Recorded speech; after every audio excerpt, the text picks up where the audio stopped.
Здравейте! Днешното видео е вдъхновено от скорошния обир в Лувра в Париж и ще ви разкажа каква е връзката между обирите и любимия на мнозина Пикасо. Първо започваме с това, защо Пикасо е харесван от някой, а пък от някой абсолютно неразбран и казва, че той въобще какъв художник. В основата на всичко, всъщност за всички големи творци, без значение те дали се занимават с изобразително изкуство или с литература или с каквото и да било изкуство, че всъщност те създават нови светове, те правят нещо, което никой друг не е правил до тогава. Това прави реално и Пикасо. В най-ранна детска възраст той започва да рисува живопис. Като типичен испанец той много се е вълнувал още от самото начало като дете от коридите, от срещите с биковете и реално първата му картина е на такава тема с бикове. Вече в тинейджърските си години спокойно можем да кажем, че той е вече завършен художник, правил е невероятни етюди, които възрастните художници са си мечтали да могат да рисуват като него, а той е бил все още дете. И оттам нататък вече следва една така много сериозна трансформация в него, в мисленето му, в това, което той изобразява и най-вече начина на изображение.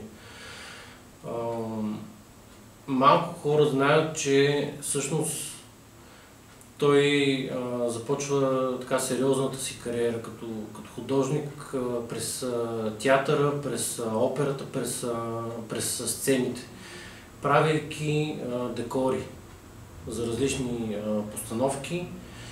И вече по-късно това, с което всъщност той много нашумява, заедно с художника Жорж Брак, е, че те изобретяват кубизма. И по това време вече той живее в Париж, преместил се от Испания и той буквално превърта играта на изобразителното изкуство, като създава чисто нов стил. Както знаем, в изкуството не е лесно да направиш нещо, което никой друг до сега да не го е правил. Да си първия, който да направиш нещо, да изглежда по чисто нов начин. Това е много трудно. Това прави реално Брак заедно с Пикасо. И нали, тук винаги има спор кой е първия. Най-вероятно е Брак, но това не е важно.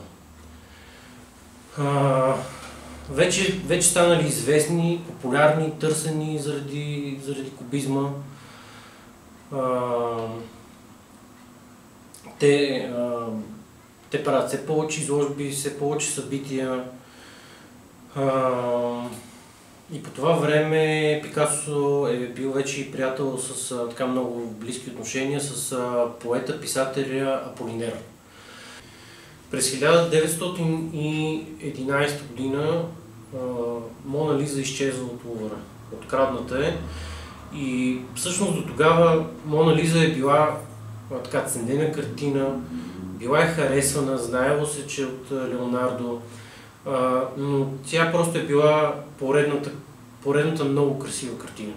Не е онова, което се смята в момента и не е била тази така стигма на най-красивата картина, направена до сега в историята.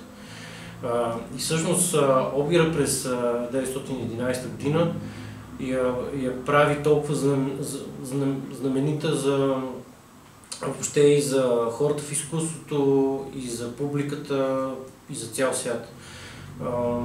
В медиите се тиражира една много интересна снимка, която всъщност е една празна стена с виждащите се куки, на които е била закачена тая картина. И след това вече в годините на търсене, на издирване на картината се стига до това, че започват да разследват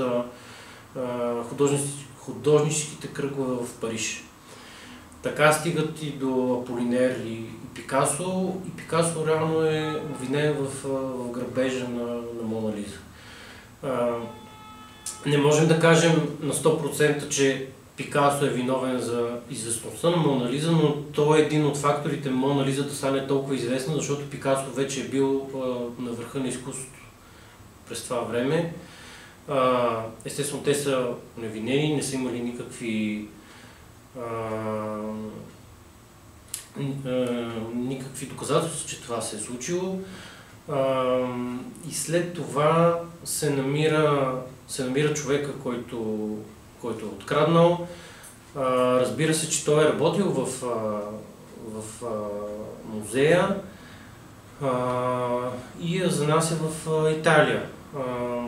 Тогава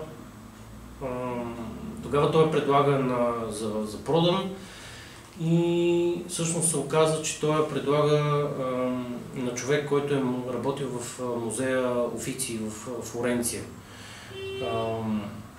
Усъмнявайки се, че това е изчезнал оригинал от Париж, всъщност продавач е хванат и картината е била за кратко изложена в Офици, след което е била върната в